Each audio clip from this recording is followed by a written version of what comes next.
Sebentar Bapak Ibu. Sudah muncul nggih? Sudah Pak, sudah. Sudah Pak. Sudah Pak. Nggih, sambil dibaca nggih, saya ada telepon dulu sebentar.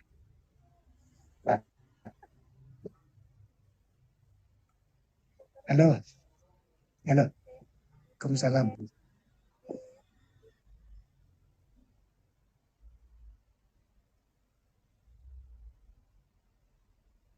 Bapak Ibu mohon yang tidak berkepentingan untuk menghidupkan mikrofon, mohon untuk dimatikan sementara ya, biar tidak mengganggu konsentrasi dalam belajar. Terima kasih.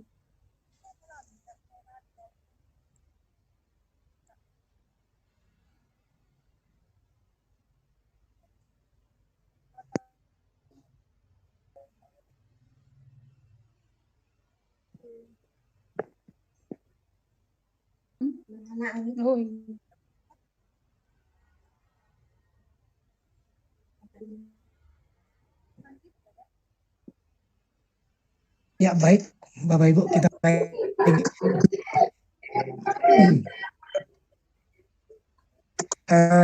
Sudah terlihat di layar Bapak Ibu masing-masing ya? Untuk, Sudah Pak. Ya, saya bacakan soal yang pertama. Untuk memahamkan suatu konsep tempat kedudukan, guru memberi satu contoh soal dan penyelesaiannya kepada murid, dan lalu memberikan beberapa soal yang bertipe sama. Teori belajar yang manakah yang membenarkan tindakan yang dilakukan guru?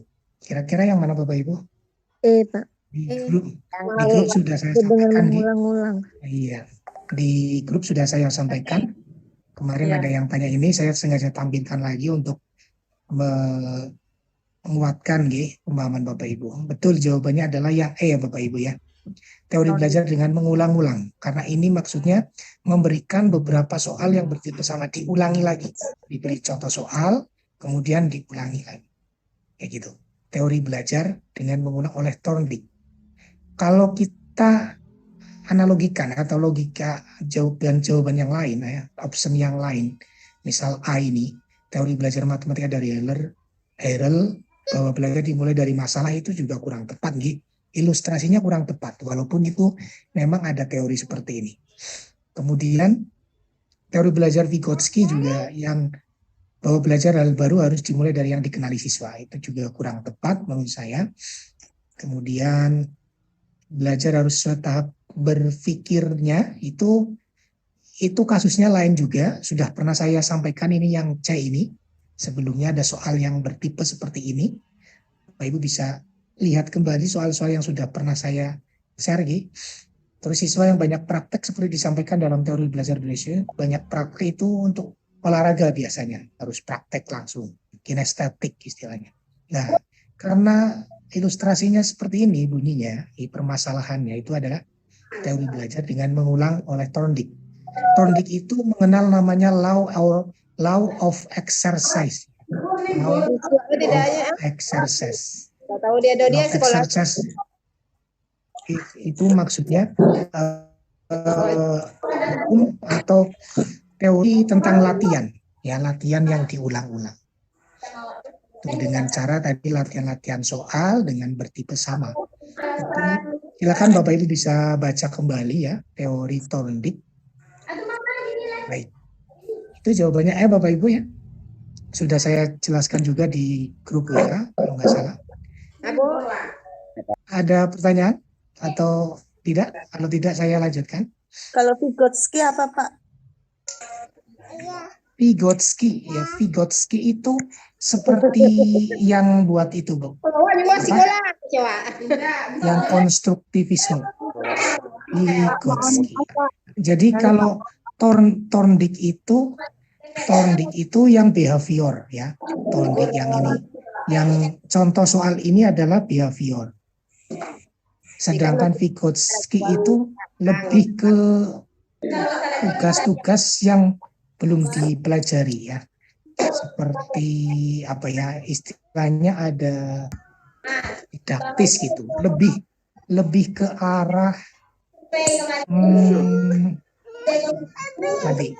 lebih ke arah yang konstruktivis. ya kalau Vygotsky itu lebih kooperatif. Mohon maaf Pak, ini And, bukan kohos karena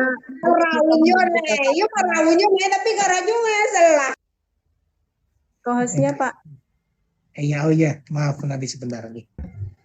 Saya buat co-hostnya dulu ya Bu. Ibu Lestari nih. Saya jadikan co-host Ibu. Oh, Pak Edi Jepara dan Bu Lestari ya, saya jadikan co-host. Mohon yang mikrofonnya masih aktif, dinonaktifkan dulu nih Bapak Ibu. Sudah? Sudah Pak. Iya. Jadi kalau Vygotsky itu teori perkembangan kognitif juga ya, dengan lebih ke arah sosial itu Vygotsky ya, Vygotsky. Interaksi, ada interaksinya kalau Vygotsky, lebih ke kooperatifnya yang Vygotsky ya Bapak Ibu ya. Itu yang B ini Vygotsky. Kadang pilihan ini tuh sengaja dibuat salah Bapak Ibu ya, biar kelihatan. Ini belum tentu Vygotsky menyatakan bahwa belajar hal baru harus dimulai dari yang dikenali. Itu tidak selalu ya. Ini kadang sengaja menjebak. Vygotsky itu hubungan dengan pembelajaran yang kooperatif, interaksi sosial. Seperti itu. Baik, saya lanjutkan nomor 2. Nah, ini juga penting Bapak Ibu ya, karena ini ternyata soal juga ternyata masih banyak yang belum menguasai atau belum memahami Bapak Ibu. Di sini ada Pak Ali akan menyusun RPP dengan KD menulis cerita dengan tema tertentu berdasarkan konteks dan lingkungan tertentu. Nah ini, kita baca mulai dari sini. Rumusan tujuan pembelajaran yang dituliskan adalah, kita baca dari sini. Peserta didik mampu menentukan tema, menentukan unsur-unsur cerita berdasarkan tema, menentukan rangkaian peristiwa berdasarkan unsur-unsur cerita, menyusun teks cerita berdasarkan rangkaian peristiwa dengan memperhatikan aspek kebahasaan secara cermat, jujur, bertanggung jawab, dan percaya diri. Rumusan tujuan pembelajaran tersebut kurang tepat ya. Oh, ini malah bahasa Jawa ini kurang tepat karena titik-titik. Yang mana Bapak Ibu kira-kira? Silakan boleh open mic. Tidak ada degree-nya atau penilaian. Tidak ada kondisi. Ada yang degree, ada yang condition. Yang C masuk apa enggak yang C Bu? Bapak. Yang C masuk enggak? Tidak masuk. Kompeten ini jelas salah enggak ada ya. Ya. Yang adanya A, B, C, D. Teori A, B, C, D. Gitu ya. Oke, yang mana? Kalau behavior apa Bapak Ibu? Kalau audien apa? Audien siswa. Kalau audien ada siswanya apa tidak? Ada siswanya apa tidak? Ada ini peserta didik. Oke. Sekarang yang behavior apa? Behavior itu perilaku, tingkah laku, ada kemampuan, ada kan? Ini menentukan tema, menentukan unsur cerita, menentukan rangkaian peristiwa, itu namanya behavior Bapak Ibu ya. Kemudian yang degree itu tingkatan. Dengan benar, dengan cermat, dengan jujur, dengan bertanggung jawab, percaya diri, ada kan? Ada. Berarti yang tidak ada adalah yang kondisi itu apa? Ya, kalau sudah dimatikan deh. Mikrofonnya kalau sudah dimatikan dulu. Condition itu kondisi, misalnya seperti setelah mengamati video tentang apa gitu ya, peserta didik dapat, itu namanya condition. Setelah misalnya perlakuannya setelah mengamati demonstrasi guru, setelah memperhatikan PowerPoint, ya, setelah melihat tayangan video ini ya. Itu namanya condition. Lah di sini tidak ada conditionnya, ya. Berarti jawaban yang tepat adalah yang B. Seperti itu Bapak Ibu paham? Paham, Pak. Ya, paham, Pak. Oke. Oke. Paham, Pak. Terima kasih. Paham, Pak. Lanjut. Lanjut. Lagi tentang teori belajar ya. Ini bisa dinalar Bapak Ibu ya. Tapi kira-kira yang mana gitu. Oke. Seorang anak belajar secara observasional. Observasional itu pengamatan ya Bapak Ibu ya. Mengamati. Pada belajar observasional ini anak tidak meniru apa yang diamati. Namun yang dipelajari adalah informasi yang diproses secara kognitif. Dan anak bertindak berdasarkan informasi. Tidak berdasarkan apa yang hanya dilihat saja secara kasat mata, tapi prosesnya itu yang diamati. Informasi apa saja yang ada di situ. Jadi belajar observasional itu lebih kompleks daripada sekedar imitasi atau meniru tindakan orang lain. Teori belajar ini dikenal sebagai teori belajar observasional itu. Bandura. Iya, betul. Kata kuncinya adalah ini. Kalau observasional itu Bandura. B. Betul, tepat sekali ya. Sudah pada pinter-pinter semua ini ya. Bapak Ibu ya. Insya Allah, Pak. Insya Allah. Belajar lewat itu, Pak, internet. Iya, bagus ya, nggak apa-apa. Sekarang kan zamannya internet TIK ya, Bapak Ibu dimanfaatkan. Saya sendiri juga seperti itu, Bapak Ibu. Dulu waktu tes CPNS juga saya padukan antara buku dan internet ya. Sebentar Apalagi Pak, mau nanya. Iya, Moko. Jadi kata kunci yang dicari di sini apa ya Pak? Observasional, Bapak. Observasional ya. Pengamatan dia, observasional. Iya, iya. Dan harus hafal siapa yang menciptakannya, Bapak. Ya. Yang menemukan teori ini adalah Bandura itu sendiri. Boleh bertanya, makasih, Pak? Boleh bertanya? Iya, boleh. Teori Bandura itu dia masuk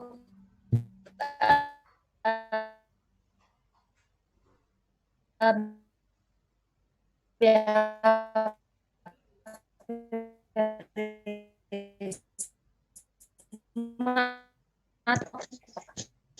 Bandura. Ya, kalau itu lebih jadi anak itu bisa mengkonstruk konsepnya sendiri berdasarkan apa yang dia amati. Gitu loh. Maksudnya konstruktivistik. Ya. Misalkan ada soal tentang teori Bandura ini kan biasanya ada pilihannya kognitivisme, behaviorisme, konstruk. Nah, pilihannya yang lebih tepat yang mana, Pak? Kalau berdasarkan pengertiannya itu lebih tepat ke konstruktivisme. Ya. Gitu. Jadi karena Bandura itu lebih ke pengamatannya, Pak, ya. Jadi teori Bandura itu menjelaskan perilaku sosialnya, perilaku sikap dari anak itu setelah mengamati apa yang dia lihat. Jadi lebih ke konstruktivisme, ya. Konstruktivisme masuk ke konstruktivisme sosial, Ibu. Jadi teori Bandura itu masuk ke konstruktivisme sosial. Itu teori Bandura, ya. Karena lebih ke arah observasional. Kalau behaviorisme itu hanya melihat hanya mengikuti apa yang dia lihat, hanya mengikuti apa yang dia ada stimulus dari gurunya. Misal gurunya bilang A, muridnya juga bilang A. Jadi hanya meniru saja. Itu behaviorisme. Jadi muridnya pasif, Bu. Sedangkan Bandura ini observasional itu tidak. Ketika guru menjelaskan tentang misalnya KPK atau apa gitu ya, itu anak bisa menyerap dari apa yang dijelaskan, tidak hanya apa yang dia lihat.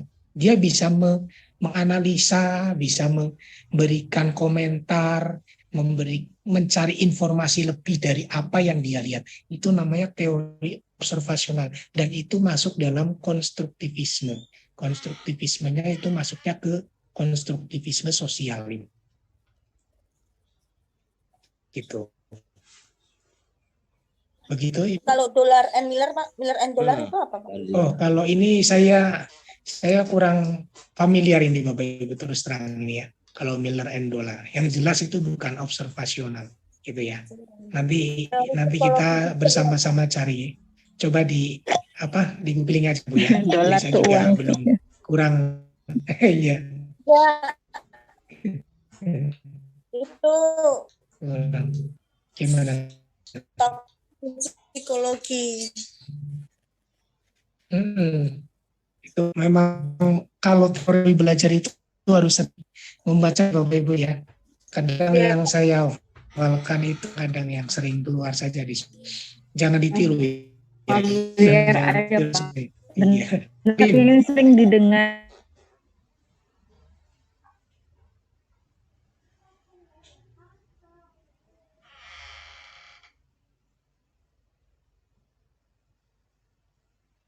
Sungguh sangat disayangkan ya Bapak Ibu ya. Jadi Bapak Ibu ya bersyukurlah Bapak Ibu ketika retaker seperti ini ambil hikmahnya. Oh jadi mungkin Bapak Ibu disuruh mempelajarinya lagi, mendalaminya lagi agar lebih jadi guru yang lebih profesional. Gitu. Tadi ada yang bertanya Pak. tadi. Guru Musona. Karena itu selain kata kuncinya observasional, apalagi Pak Solos ini kan ada 3 atau observasional. Kalau bilang selain kata kunci observasional. Ya intinya bukan hanya kata kuncinya saja Bapak, tapi Bapak harus hafal tentang siapa yang menciptakan itu. Yang menciptakan itu siapa gitu, harus hafal gitu loh. Jadi ketika sekarang Bapak tahu observasional itu Bandura ya Bapak terus saja langsung Bandura. Kalau imitasi Skinner, kalau penguatan Rondik. Seperti itu Bapak. Iya, oke, siap. Selanjutnya silakan dipahami dulu Bapak Ibu. Bentar ada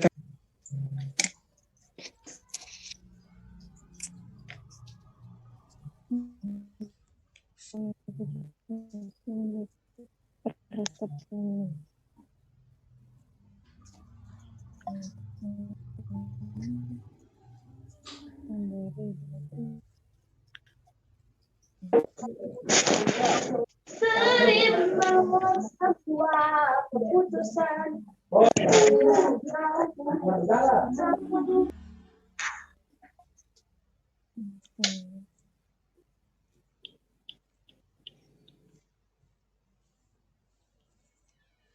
Oke, sudah paham Bapak Ibu soalnya ini sudah kemarin ada yang bertanya ini di grup WA saya, Nggih. Saya sudah menjelaskan juga. Ya 540, tapi nggak tahu dari mana. Iya. Jawabannya 540 Nggih Bapak Ibu Nggih. Iya. Iya, tapi jangan, pacarannya gimana? Iya, jangan cuma menghafalkan jawabannya saja, tapi harus paham maksudnya Nggih. Dari mana? Dari kita harus bisa membaca dan memahami masalah. Itu kan tingkat urutannya mengerjakan soal pemecahan masalah kan kayak gitu. Dibaca dulu, dipahami dulu masalahnya. Setelah itu susun rencana, setelah susun rencana, eksekusi rencananya, setelah dieksekusi, kemudian dicek ulang. Itu urutan pemecahan masalah ada 4 ya Bapak Ibu ya. Nah, yang pertama kita harus baca dulu, mau tidak mau harus membaca soalnya. Selisih uang suci dan amah adalah 60.000. Kita ibaratkan suci itu S, A itu amah itu A, ya S dan A. S dikurangi A sama dengan 60.000 kayak gitu ya. Boleh ditulis di oratoran seperti itu. Jika suci memberi 1/10 uangnya kepada amah, suci memberi 1/10 uangnya, ya 1/10 uang dari sucinya sendiri. Maka uang mereka sama banyaknya. Oh, kalau 1/10-nya dari suci dikasihkan ke amah, ternyata uangnya sama banyak. Nah itu jadi informasi dulu di situ, ya informasi awal. Kemudian yang ditanyakan jumlah uang suci dan amah. Oh suci dan amah di jumlah. Berarti kita harus mau tidak mau harus menggunakan perbandingan. Itu ya Bapak Ibu ya. Kalau soal seperti ini namanya soal perbandingan. Bagaimana caranya ini sudah saya susun kemarin ya. Sudah saya share di grup juga. Nah ini. Tulisan-tulisan ini itu namanya menyusun rencana Bapak Ibu ya. Setelah memahami masalah, kemudian disusun rencananya.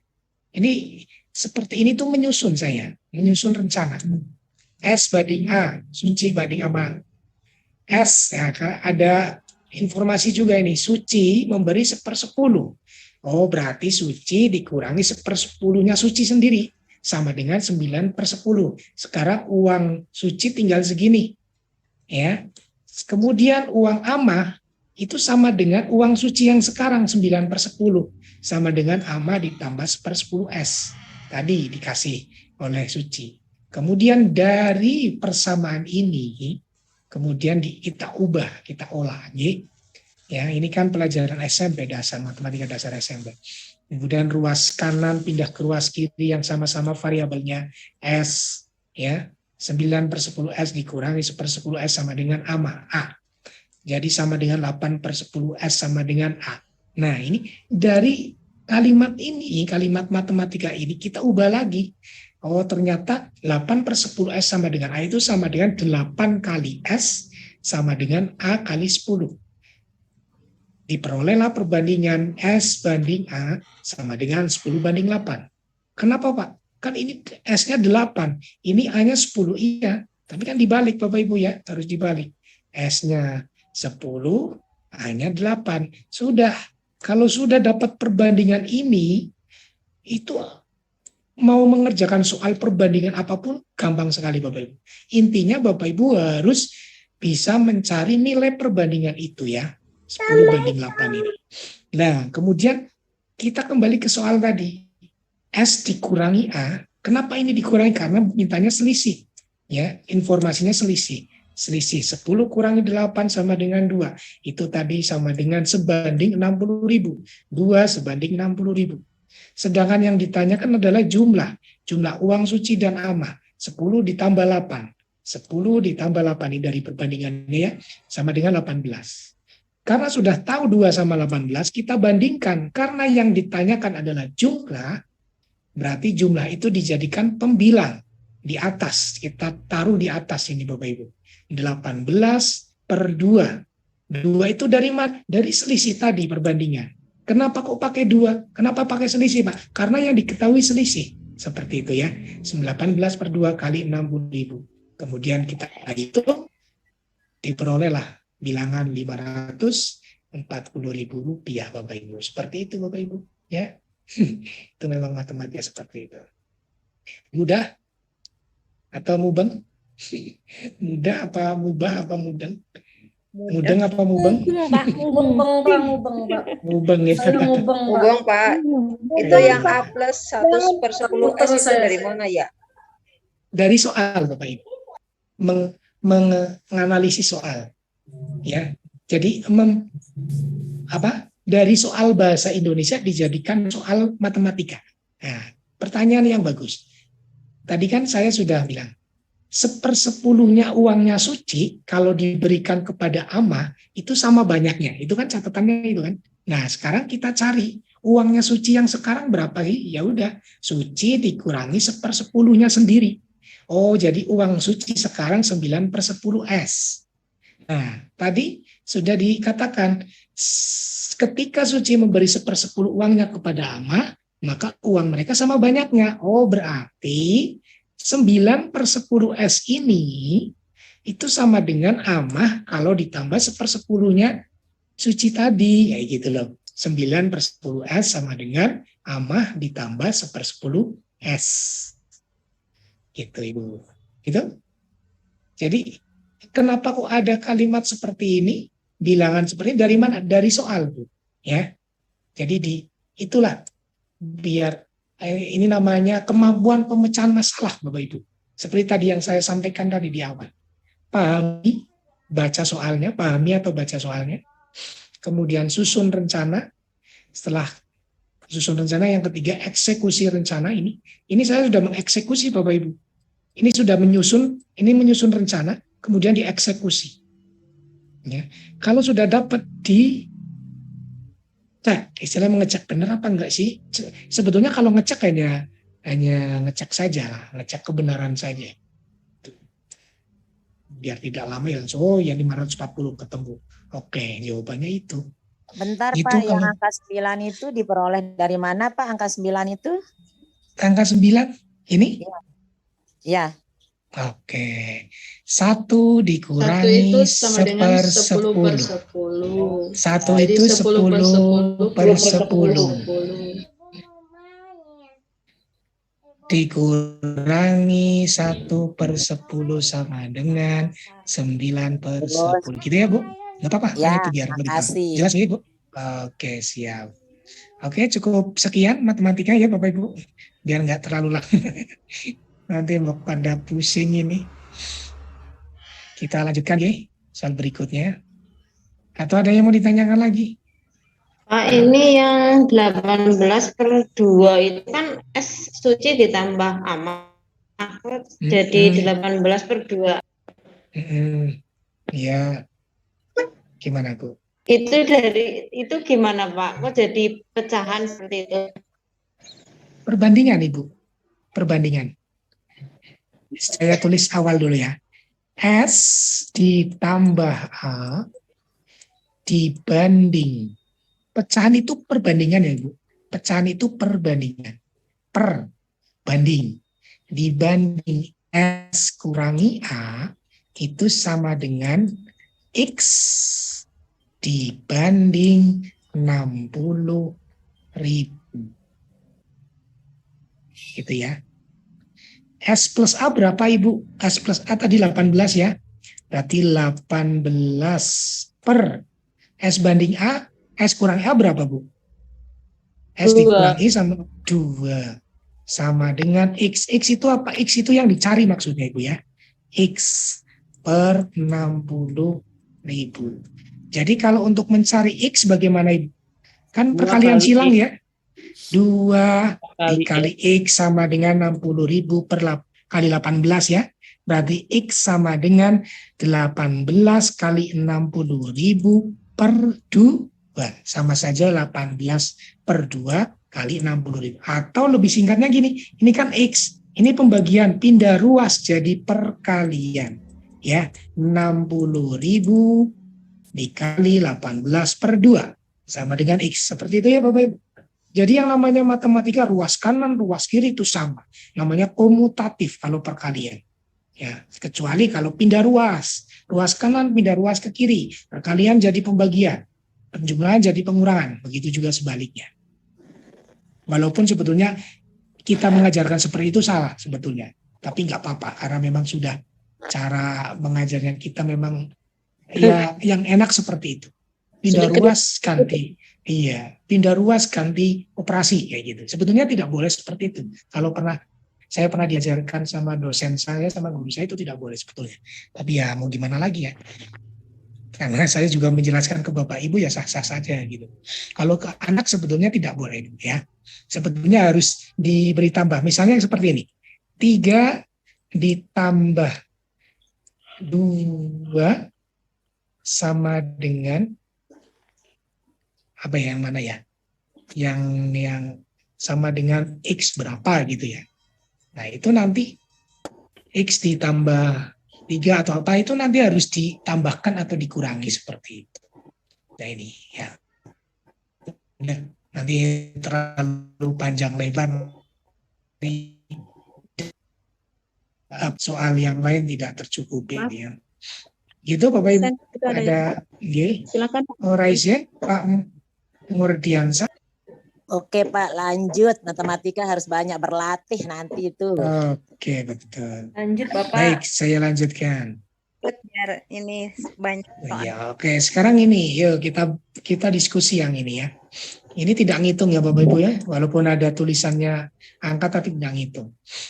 Dalam bulan Juni dan Juli rata-rata 94% kamar mandi di Hotel Asri terpakai. Sedangkan sepanjang 10 bulan lainnya rata-rata hanya 46% kamar yang terpakai.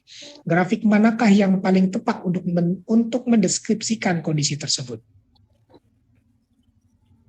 Ini kok Pak Wayan nggak kedengeran ya? Di mana Pak Wayan ya? Grafik lingkaran, Pak. Grafik lingkaran, Pak. Lingkaran, Pak Wayan Pak. belum hadir. Pak Wayan kok belum hadir ya? Kayak saya belum dengar suara. Kayaknya lagi makan siang, Pak. Oh, lagi makan siang. Wayan. Yang ada saja Pak yang dicari. Pak Wayan habis buka kado, habis bagi rapot kali. Wayan kan ada 2 ya, Pak Wayan siapa itu? Ada 2 di sini. Saya Mbak Wayan yang cewek, Pak Wayan yang ada Iya. ada Pak Wayan, ada Bu Wayan. Ya, baru Itu tahu anak saya. pertama tuh Wayan kalau di Bali, Pak. Wayan anak pertama. Ya, oke, siap. Oh, Pak Wayan Terus KKG. kalau ketut-ketut gitu anak berapa, Bu? Anak keempat. Oh, ketut anak keempat ya. Iya. Anak keempat ya. Baik, kembali ke soal Bapak Ibu. Kira-kira jawabannya apa? B, Pak, grafik lingkaran. Lingkaran atau garis? Garis. Kalau pernah ketemu jawaban sih garis, Pak. Kalau lingkaran itu Iya, kita diskusi ya Bapak Ibu ya. Oke. Sekarang lingkaran. Lingkaran itu biasanya untuk apa ya, Bu? Prosentase ya? Iya, prosentase. Oke, baik. Sekarang grafik garis untuk apa? Untuk menunjukkan dari waktu ke waktu. Dari waktu ke waktu. Itu garis. Adanya perkembangan. Ya, ada perkembangan di situ. Kita ingin melihat perkembangan sebuah data. Itu namanya grafik garis. Ya, dari waktu misalnya dari hari Senin, Selasa, Rabu, Kamis, Jumat, Sabtu, Minggu. Atau bulan Januari, Februari, Maret, April, Mei, Juni, Juli dan seterusnya. Itu grafik garis. Nah, sekarang di sini ada 2. Prosentase ada, waktu ke waktu juga ada. Oke, kita eliminasi jawaban yang salah dulu. Yang C, D, A itu salah. Yang A itu untuk apa, Bapak Ibu? A itu batang untuk apa ya? Untuk perbandingan, Bapak Ibu. Misal ya, di diagram batang misalnya dalam satu data itu ada laki-laki dan perempuan. Biasanya kan jajar ya Bapak Ibu ya. Paham ya? Data yang laki-lakinya misalnya dalam tahun 2010 laki-lakinya 1000, perempuannya 600. Nah, itu dijajarkan tahun 2010. Itu pakai diagram batang biasanya. Ya, nanti tahun 2011 laki-lakinya 700, perempuannya 800 misalnya. Itu dijajarkan, itu pakai diagram batang. Ada yang dibandingkan, datanya lebih dari 1 biasanya, double. Nah, sekarang saya setuju antara jawabannya antara B dan E, Bapak Ibu, lingkaran dan garis. Kira-kira yang tepat yang mana? Untuk mengkondisikan, untuk mendeskripsikan kondisi tersebut. Garis. Ada prosentasenya, ada waktu ke waktu. Garis. Lingkaran. Oke. Masih lingkaran.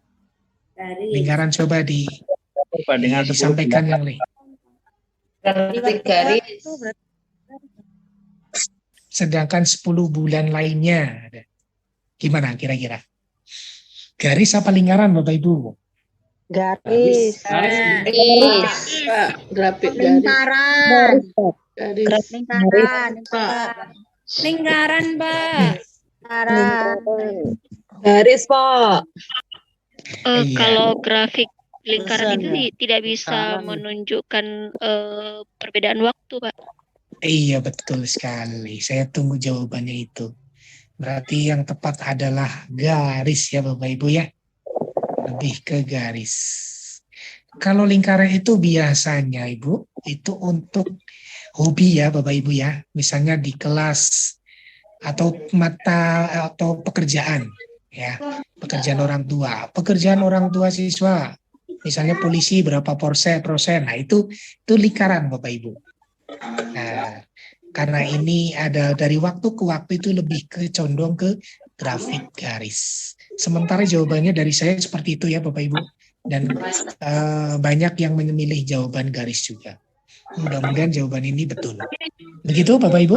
Lanjut ya? Pak. Lanjut. Oke. Rata-rata grafiknya apa ya Pak? Kalau rata-rata? Iya. Rata-rata.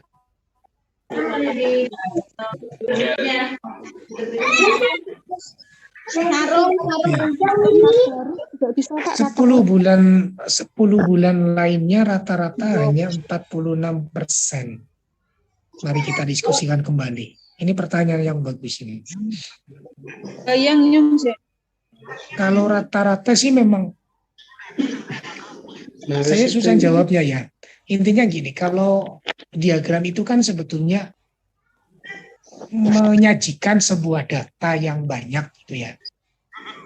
Nah, di sini ada pertanyaan, kalau rata-rata itu ada kalimat 10 bulan lainnya rata-rata hanya 46%. Biar gak kesalahan. Iya, itu lebih. Itu dan bisa dipikirkan kembali. Saya belum bisa jawab, Ibu. Nanti saya pikirkan kembali. Artinya jawaban sementara antara garis dan lingkaran ya Bapak Ibu ya. Garis dan lingkaran. Ya kita sepakati dulu yang ini garis dulu. Ya, nanti barangkali saya punya informasi lagi saya sampaikan di grup Bapak Ibu. Gitu ya. Baik. Berikutnya soal yang ini Bapak Ibu. Sudah pernah melihat soal ini Bapak Ibu jawabannya apa? Sudah. Apa jawabannya? Yang D kalau saya ketemu. Yang D Bapak kalau saya pernah baca tuh. Ini D. Iya betul. Oke, kenapa Bu? Kenapa Bu? Bisa menjelaskan Bu? Kenapa? Halo, Ibu siapa tadi? Bu Murdiansa. Itu yang masih bingung menjelaskannya tuh. Oh iya, nggak apa-apa. Baik, ini penjelasannya Bapak Ibu ya. Jadi sebuah data ya, keragaman sebuah data itu ditentukan oleh variannya Ibu, Bapak Ibu ya. Varian. Ya, varian data. Itu yang menunjukkan keberagaman data. Varian itu dari mana? Varian itu didapat dari simpangan baku. Kuadrat dari simpangan baku. Jadi